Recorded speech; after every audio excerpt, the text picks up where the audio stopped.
नमस्कार मित्रांनो, कशा आहात सगळेजण? चला तर आजच्या या नवीन कथेला सुरुवात करूयात. माझे नाव सानिका. माझं लग्न 5 वर्षापूर्वी जयेशशी झालं.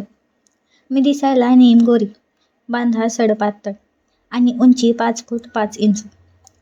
लग्नानंतर मी पुण्यासारख्या शहरात राहायला आले. जयेश एका मोठ्या कन्स्ट्रक्शन कंपनी सिनियर मॅनेजर होता.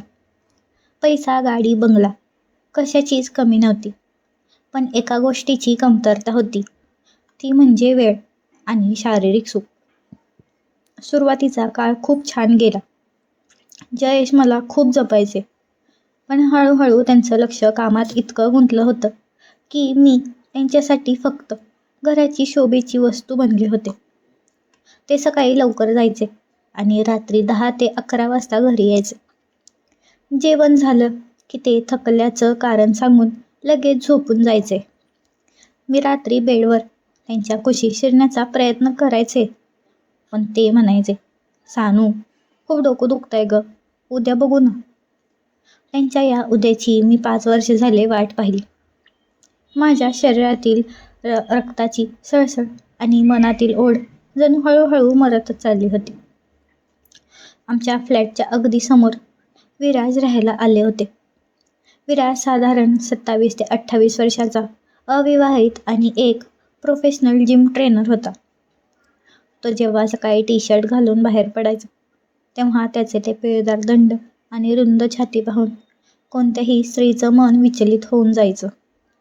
आम्ही दोघे गॅलरीत उभे असताना अनेकदा एकमेकांकडे पाहायचो.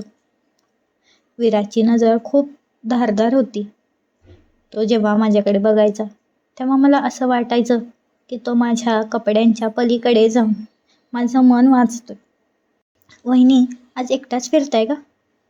वहिनी, हा रंग तुम्हाला खूप खुलून दिसतोय."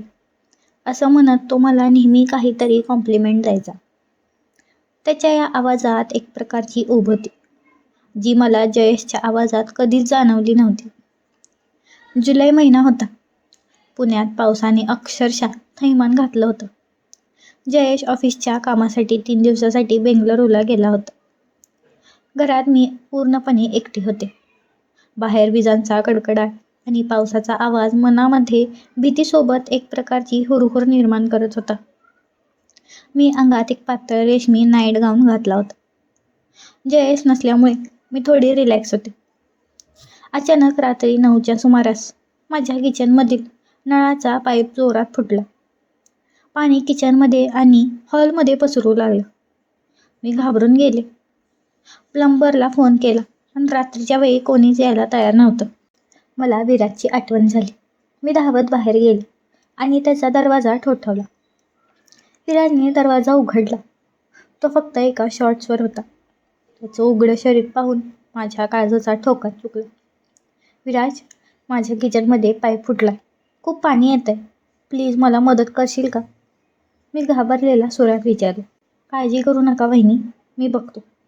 असं म्हणत तो लगेच माझ्या मागे आला. किचनमध्ये खूप पाणी साचलं होतं. विराज खाली वाकून सिंकच्या खालचा पाईप तपासू लागला. तो जेव्हा वाकला, तेव्हा त्याच्या पाठीचे स्नायू थरथरत होते. मी त्याच्या अगदी जवळ उभी राहून टॉर्च धरली होती. माझ्या नाईट गाऊनमधून माझं शरीर त्याला स्पष्टपणे दिसत होतं. हे मला जाणवत होतं. अचानक माझा पाय विसरड्या फरशीवरून घसरला. मी जोरात ओरडले, "आई ग!" पण विराजने मला जमिनीला टेकण्याआधी सावरले. त्याने मला आपल्या दोन्ही हातांनी उचलले. मी त्याच्या उघड्या छातीवरती जाऊन आदळले. त्याच्या शरीराचा तो गरम स्पर्श, त्याचं ते पिळदार शरीर, माझ्या शरीरात जणू विजेचा करंटच पसरला. आम्ही दोघेही ओले झालो होतो. आमचे श्वास एकमेकांना लागत होते. विराजने मला सोडलं नाही. त्याने हळूच माझ्या कमरेवरती हात ठेवला आणि मला आपल्याकडे अधिकच खेचलं. "वहिनी, तुम्ही खूप सुंदर आहात." तो अगदी जवळ येऊन माझ्या कानात कुजबुजला. माझ्या मनाचा ताबा सुटला. "विराज, नको, हे चुकीचं आहे." मी वर म्हटलं, पण माझे हात त्याच्या गळ्याभोवती घट्ट आवळले गेले. विराजने माझ्या मानेवरती आपला ओला स्पर्श केला. त्या क्षणी माझ्या 5 वर्षापासून दाबून ठेवलेल्या सर्व इच्छा बाहेर आल्या. विराजने मला उचललं आणि बेडरूममध्ये नेलं. तिथे फक्त बेड लॅम्पचा मंद निळा प्रकाश होता. त्याने मला बेडवर झोपवलं.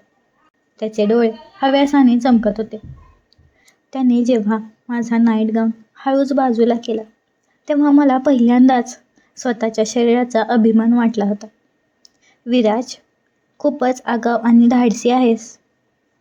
जयेश फक्त 5 मिनिटातच झोपून जायचं, पण विराजने मला एखाद्या खेळण्यासारखे खेळवले. त्याने माझ्या शरीराच्या प्रत्येक अवयवाचा मनसोक्त आस्वाद घेतला. त्याचे ते दाबण्यासारखे बळकट हात आणि त्याचा तो बेधुंद स्पर्श मला एका वेगळ्या दुनियेत घेऊन गेला. तो रात्रभर माझ्यासोबतच होता. आम्ही दोघेही थकलो होतो, पण आमची तहान भागतच नव्हती. तो मला वारंवार आपल्या जवळ घेत होता.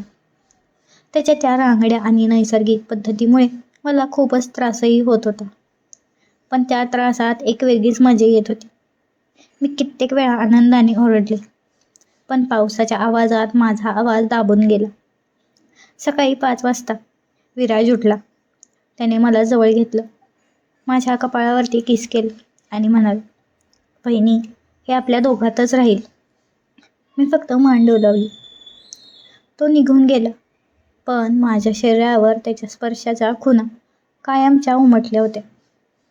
जेव्हा जयेश बेंगळुरूहून परत आले तेव्हा त्यांनी मला विचारलं, "काय ग सानू, खूप खुश दिसतेस." मी फक्त हसले आणि मनात म्हटलं, ज्या फुलाला तुम्ही कोमेजू दिलत त्याला काल एका माळ्याने पाणी घालून पुन्हा जिवंत केलं. मित्रांनो, ही होती सानिकाची थरारक कथा. आयुष्यात कधी कधी परिस्थिती माणसाला अशा वळणावर आणते की आपण स्वतःवरचा ताबा गमावतो. ही कथा केवळ मनोरंजनासाठी आहे. तुम्हाला ही कथा कशी वाटली कमेंटमध्ये नक्की सांगा आणि अशाच नवीन नवीन आणि आगाऊ कथा ऐकण्यासाठी माझ्या चॅनलला नक्की सबस्क्राईब करा. भेटूया पुढच्या व्हिडिओमध्ये. तोपर्यंत धन्यवाद.